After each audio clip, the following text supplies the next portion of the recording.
Jai Hind everyone.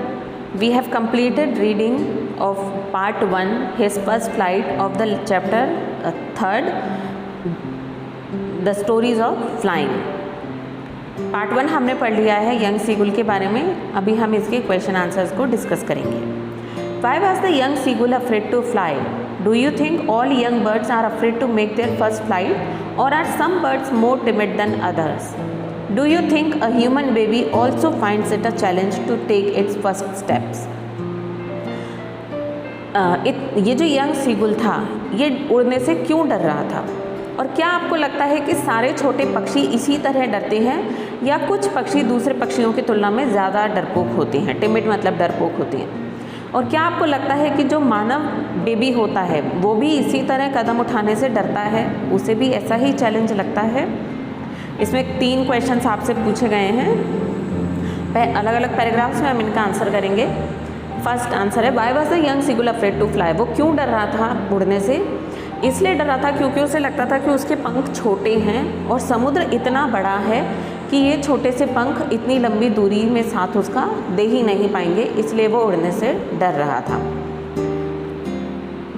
तो why was the young seagull afraid to fly? The young seagull was afraid to fly because he thought that his wings are too short to cover such a vast distance of the ocean. Do you think all young birds are afraid to make their first flight, or are some birds more timid than others? तो हमें मालूम है कि कुछ इंसानों में भी यही होता है, कुछ इंसान ज़्यादा डरते हैं, कुछ कम डरते हैं. तो शायद ये पक्षियों में भी यही केस है कि कुछ ज़्यादा डरते हैं, कुछ कम डरते हैं. क्योंकि इसी कहानी में एक एग्जाम्पल है कि उसकी छोटी बहन भी उड़ना सीख चुकी थी, लेकिन यही डर रहा था. तो कैसे लिखोगे? I think that all young birds have some kind of timidness in their first flight, but some birds are more timid than others.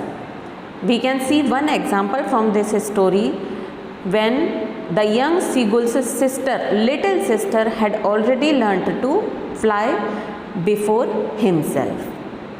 So we can say that some birds are more timid than others. Do you think a human baby also finds it a challenge to take its first steps? Yes. Human baby also finds it a challenge to take its first step. A human baby also stands, falls, and in this repetition of task he learns to walk. Okay. The sight of the food maddened him. What does this suggest? What compelled the young seagull to finally fly? खाने के इस नज़ारे को, कब आई ये line? जब हम देख रहे थे कि सामने अपोजिट प्लेट्यू पर उसकी मदर बैठी थी और फिश लेकर काट रही थी, अपनी चोंच को घिस रही थी, उसे एक तरह से ललचा रही थी.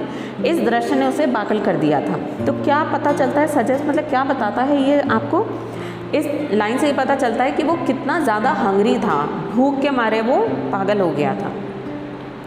What compelled the young seagull to finally fly? उसकी ये जो एक्सट्रीम हंगर थी, इसी ने उसे मजबूर करा फाइनली उड़ने के लिए.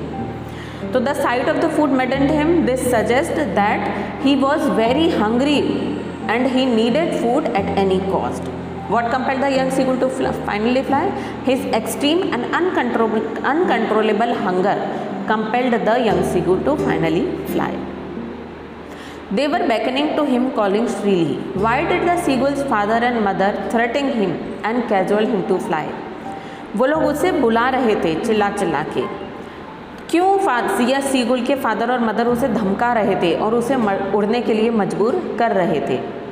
क्यों धमका रहे थे, क्यों मजबूर कर रहे थे? क्योंकि वो इतना डरपोक था कि वो उड़ने को ट्राई भी नहीं कर रहा था, इसलिए उसे फादर मदर उसे मजबूर कर रहे थे, धमका रहे थे कि वो उसे खाना नहीं लाकर देंगे ताकि वो मजबूर हो सके उड़ने की कोशिश करने के लिए.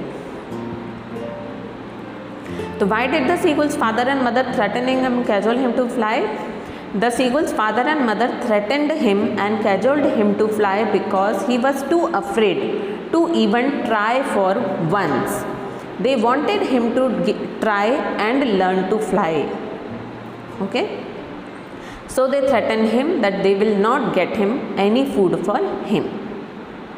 Have you ever had a similar experience where your parents encouraged you to do something that you were too scared to try?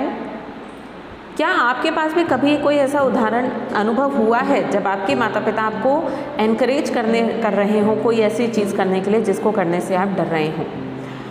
तो आपके आई एम श्योर आपके पास भी एक्सपीरियंसेस रहे होंगे ऐसे कई सारे। फॉर एग्ज़ाम्पल एक बहुत जनरल एग्जांपल होता है कि आपको चलने के लिए, साइकिल चलाने के लिए, ऐसी छोटी छोटी चीज़ें करने के लिए आपके पेरेंट्स आपको एनकरेज करते हैं, आपका सपोर्ट करते हैं ताकि आप ना डरो और कोई नई चीज़ सीखो।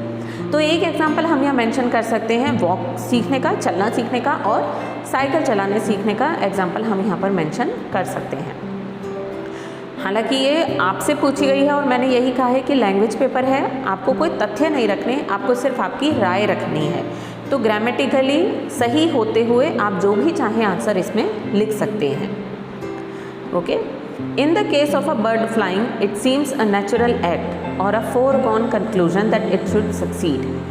In the examples you have given in answer to the previous question, was your success guaranteed or was it important for you to try regardless of a possibility of failure?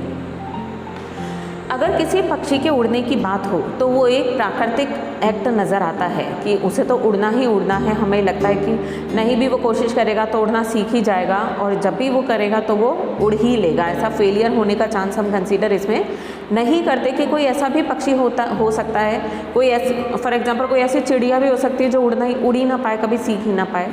तो ऐसा नहीं होता, मानकर चलते हैं कि वो 100% सीखेगी ही सीखेगी। लेकिन जो आपने आंसर 4th में लिखा है वॉक करने का, साइकिल चलने का, क्या ये भी बिल्कुल ऐसा ही गारंटीड था? नेचर प्रदत्त एक्ट है जो होना ही होना है, या फिर ये इम्पोर्टेंट था कि आप ट्राई करो भले ही फेल होने की गुंजाइश भी क्यों ना हो? तो हम ये लिखेंगे कि जिस प्रकार, अगर हम साइकिल का एग्जाम्पल मानकर चलें, तो जिस प्रकार एक पक्षी का उड़ना सीखना गारंटीड है, हमारा साइकिल सीखना गारंटीड नहीं है। हमें प्रकृति प्रदत्त कला नहीं है ये साइकिल चलाना, हमको सीखना पड़ता है, गाड़ी चलाना, स्कूटर चलाना, और अगर हम नहीं सीखेंगे तो हमें नहीं आएगा। ऐसा नहीं है कि जैसे बोलना है हमें अपने आप आता है तो उसके लिए गारंटीड है, लेकिन अगर हम साइकिल चलाना नहीं सीखेंगे तो हमें नहीं आएगा। ठीक है, तो we can write that no, our success was not guaranteed, it important for us to try regardless of a possibility of failure to learn cycling. ठीक है, आपको ये सब आंसर्स की जो पीडीएफ है वो इस वीडियो के डिस्क्रिप्शन में मिल सकती है, आप वहाँ से देख सकते हैं। नेक्स्ट वीडियो में हम इस लेसन का part 2 the black aeroplane start करेंगे रीड करना। Thank you.